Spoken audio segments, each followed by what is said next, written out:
Welcome back to the Jonesstead. I'm Mary. Today is Saturday, October 25th, 2025. And today I just wanted to show you a little bit of what we've been working on. And those of you that have watched some of the duck videos, remember there was a gigantic tree. There's still some parts of it are over here where we had a tree taken down about 2 years ago. And we just hadn't gotten around to getting our tree guy to come back to split it for us. I don't mind splitting wood, but when they're that big, it's a little more than I'm willing to spend my time doing.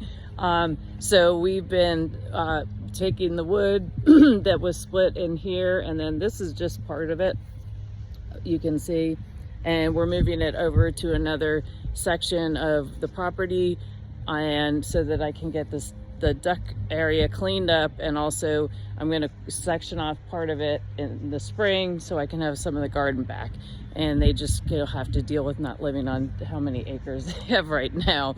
But so I'll probably get this finished up tomorrow. And we also this past week had a number of extra cords of wood delivered, and we got all that stacked up, which I'm really happy about, because that was one of the preps that I felt like I was behind on and wanted to get that done.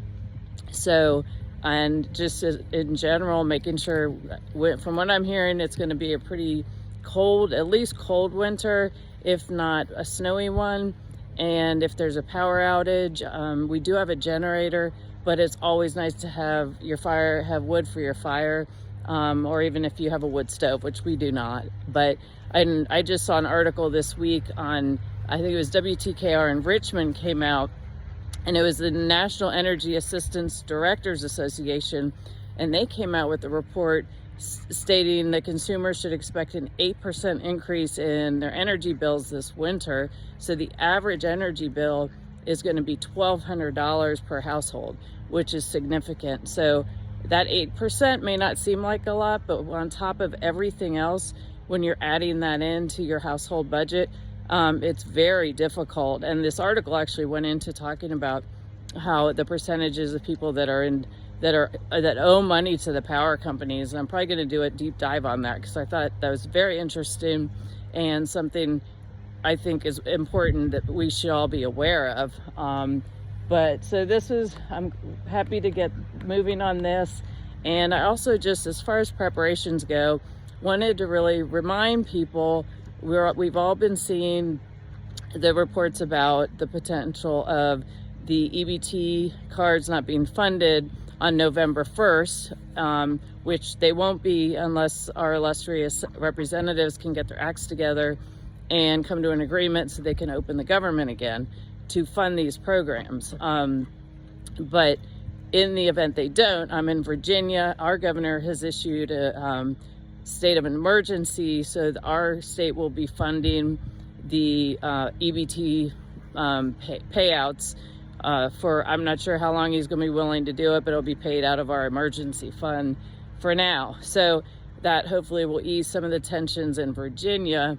But obviously there are a lot of rural areas where people really depend on that, and then in the cities. But you've also had people threatening, if they don't get it, that they're going to steal food or they're going to riot or whatever. But I will tell you, nowadays, it doesn't even take somebody who's actually suffering from something. You can just have your bad actor of the day pick whatever, whatever thing people are outraged about, and completely stir the pot up and get people all riled up. And we've seen over the years where it doesn't take much for them, they'll riot over nothing. So for them to get people you could very easily have random mobs go out, pretending that they didn't get their government money, and going out and rioting and stealing and burning, doing whatever. So I think we need to the best thing we can do is to be prepared. I would suggest go out this week, if you haven't this weekend, pick up extra things that you need so that you have them. Go to the grocery, and just in general, pay attention to what's going on around you. But also keep in mind that next week is Halloween, and it's also then election day. So those two combinations on top of the whole government shutdown is just kind of a powder keg waiting to happen. And Halloween is mischievous things happen on Halloween anyway, but then you combine that with, I believe next week is when we change the clocks, and so we know that always helps. That always affects people differently as well when we're falling back. So anyway, keep that in mind. I think it's really important to be prepared. Make sure you take care of things that you need to have taken care of, have them in your household, so you don't need to be out in the stores next weekend or on the 1st of November or, on election day, heaven forbid. So it just seems like it's one thing after another. I get it, but we can do the best thing we can do is be prepared and be aware and do what you can do.